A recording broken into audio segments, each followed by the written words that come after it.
अस्सलाम वालेकुम, उम्मीद करती हूँ आप सब ठीक होंगे।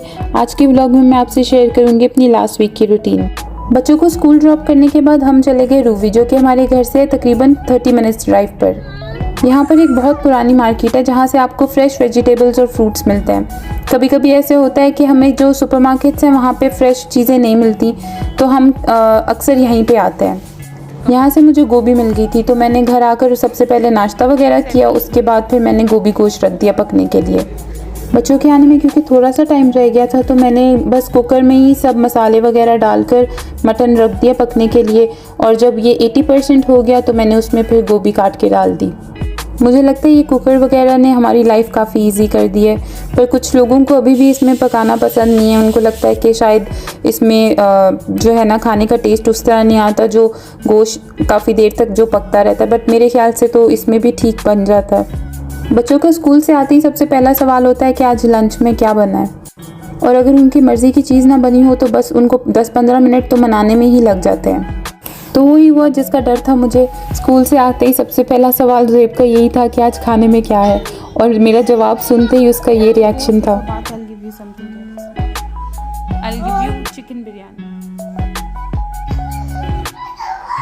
मैंने इसे फिर खुद ही खिलाया और साथ मैंने एक कुकम्बर पकड़ा दिया, तो फिर इसने चुप करके खा ही लिया।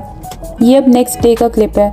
इसमें मैं अजान को स्कूल ड्रॉप करने जा रही हूँ। साथ ज़ुहैब भी था, बट वो स्कूल नहीं गया क्योंकि उसकी रात को काफ़ी तबीयत ख़राब रही। मौसम क्योंकि यहाँ पर चेंज हो रहा है तो बच्चे काफ़ी बीमार हो रहे हैं, और क्लास में अगर एक बच्चा भी बीमार हो जाए तो फिर आहिस्ता आहिस्ता करके बाकी बच्चे भी बीमार होना स्टार्ट हो जाते हैं। Guys, I'm going to my school because Zib will not because he is sick and yeah, you're there. जब अजान को मैं स्कूल से ड्रॉप करके आई तो ज़ियान अभी तक सो रहा था अपने बाबा के साथ, तो मैंने सोचा अच्छा मौका है फ्रिज साफ़ कर लेती हूँ। वैसे मैं फ्रिज को वाइप्स के साथ साफ़ करती रहती हूँ, लेकिन क्योंकि आज डीप क्लीनिंग करनी थी इसलिए फिर मैंने सारे रैक्स वॉश कर लिए थे। जब तक रैक्स ड्राई हो रहे थे मैंने बाकी फ्रिज भी साफ़ कर ली, और देखते ही देखते बस रैक्स भी ड्राई हो गए और फिर मैंने चीज़ें भी ऑर्गेनाइज़ करके रख ली। वैसे जब आप फ्रिज खोलते हैं तो लगता है कि फ़्रिज में कुछ है ही नहीं, बट जब क्लीनिंग की बारी आती है तो लगता है पता नहीं कितना एक्स्ट्रा सामान हमने भर के रखा हुआ है फ्रिज में। क्लीनिंग से फ्री होकर मैंने कैंडल लगा ली, और ये मैं न्यू लेके आई हूँ बाथ एंड बॉडी वर्क से ही। इसकी स्मेल भी लेमनिश है। इसका नाम मैं डिस्क्रिप्शन बॉक्स में भी मेंशन कर दूँगी। ज़ुहैब को घर पर ही कुछ दिन मैं ट्रीट करती रही, लेकिन जब उसे फ़र्क नहीं पड़ा तो थर्सडे को हम उसे क्लिनिक में ले गए।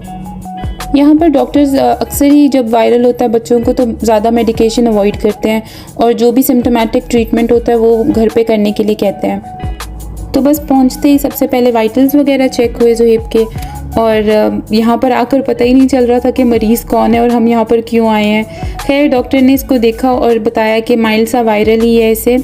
ज़ियान यहाँ पर सिर्फ कैंडीज़ के लिए आता है। ये डॉक्टर जो हैं कैंडीज़ देते हैं बच्चों को, तो ज़ियान बहुत खुश होता है यहाँ पर आकर। फ्री होकर हम फार्मेसी चले गए और वहाँ से हमने सेलाइन दिया क्योंकि ज़ुहैब को नेबुलाइज़ का कहा है डॉक्टर ने। तो बस घर आते ही मैंने इसे नेबुलाइज़ किया और उसके बाद मैंने इसे कहवा बना के दिया। ये कहवा बच्चे शौक़ से पी लेते हैं। इसमें मैं डालती हूँ क्रश्ड अदरक और लौंग, सौंफ, इलायची, और मैं इसे इतना पकाती हूँ कि पानी आधा हो जाए। चूल्हा बंद करने से तकरीबन 1 मिनट पहले मैं पुदीना भी डाल देती हूँ, उससे थोड़ा सा टेस्ट अच्छा आ जाता है इसका। और बस इसमें मैं हनी और 2-3 ड्रॉप्स लेमन के डाल देती हूँ। इसमें आप चाहें तो चीनी भी डाल सकते हैं, पर मेरे ख्याल से इसका टेस्ट हनी के साथ ज़्यादा अच्छा आता है। क्योंकि ये वीक काफ़ी स्ट्रेसफुल गुजरा तो बस हम बच्चों को ले गए भाला साइड पर, जो कि मस्कत से 2-3 घंटे की ड्राइव पर है। यहाँ एक ज़ू ओपन हुआ था काफ़ी टाइम पहले, बट हमें मौका ही नहीं मिला यहाँ पर जाने का। यहाँ पर क्योंकि मौसम काफ़ी अच्छा हो रहा है तो इसलिए हम भी आउटडोर एक्टिविटीज़ प्लान कर लेते हैं अब, वरना तो घूम फिर के बस मॉल्स ही मॉल्स हैं। वो कहते हैं ना, मुल्ला की दौड़ मस्जिद तक, और हम मिडल ईस्ट लोगों की दौड़ सिर्फ मॉल्स तक। जाते हुए हमें ये रास्ता बहुत प्यारा लगा। वीडियो में उस तरह कैप्चर नहीं हो सका, बट लाइव बहुत प्यारा था। घूमते घुमाते आखिरकार 2 घंटे बाद हम पहुँच गए नसीम पार्क, जहाँ पे एक वाटर पार्क भी है और ज़ू भी है। कहीं भी जाते ही सबसे मुश्किल काम होता है पार्किंग ढूंढना, तो हमें खैर पार्किंग मिल गई। उसके बाद हम अंदर एंटर हुए और हमने फ़ीस वगैरह पे की, और एंट्रेंस पे ही 2 बंदे मकौ और स्नैक लेके बैठे हुए थे। अजान को मकौ देखते ही याद आ गया कि मुझे भी इसको उठाना है। तो जब तक ये जनाब अपना शौक़ पूरा कर रहे थे मैं इनसे 6 फीट दूरी पर ही थी। मैंने तो इन्हें पहचानने से ही इनकार कर दिया था। ये बंदा स्नेक तो ऐसे लेके बैठा हुआ था जैसे बिल्ली को पकड़ा हो, और मुझे सोच सोच के यही डर लग रहा था कि अगर ये इसके हाथ से छूट गया तो क्या होगा। मुझे पर्सनली ज़ू आना पसंद नहीं, पर बच्चे क्योंकि डिफरेंट एनिमल्स को ना सिर्फ देखते हैं बल्कि वो आपस में भी डिस्कस करते हैं और कुछ ना कुछ सीखते भी हैं। आजकल के बच्चों का क्योंकि स्क्रीन टाइम बहुत ज़्यादा हो गया, चाहे वो स्कूल की वजह से हो या घर पर हो, तो मेरे ख्याल से कोई ना कोई ऐसी एक्टिविटी ज़रूर प्लान कर लेनी चाहिए जो कि नेचर के करीब हो। इससे आपका फैमिली टाइम भी अच्छा गुजर जाता है और बहन भाई भी आपस में अच्छे से बॉन्ड कर लेते हैं।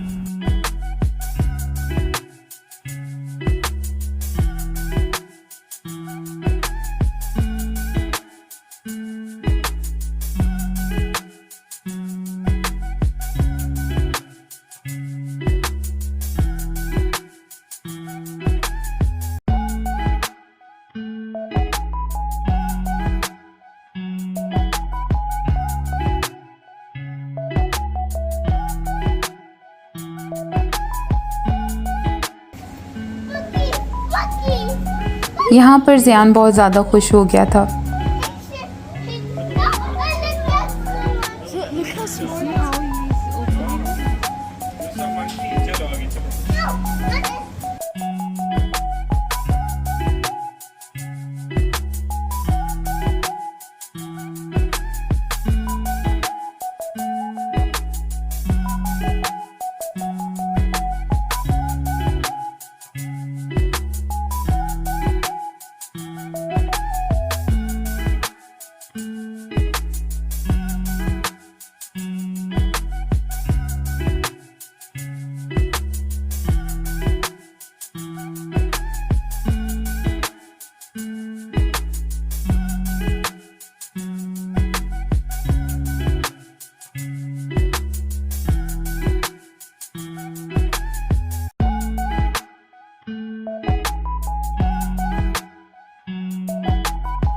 ये ज़ू थोड़ा छोटा था तो हम तकरीबन 1 घंटे में ही फ्री हो गए थे।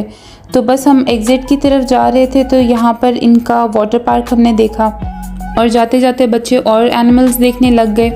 तो मेरी नज़र एक वाइल्ड कैट पर पड़ी, बट बच्चे पता नहीं उसका कुछ और ही नाम ले रहे थे।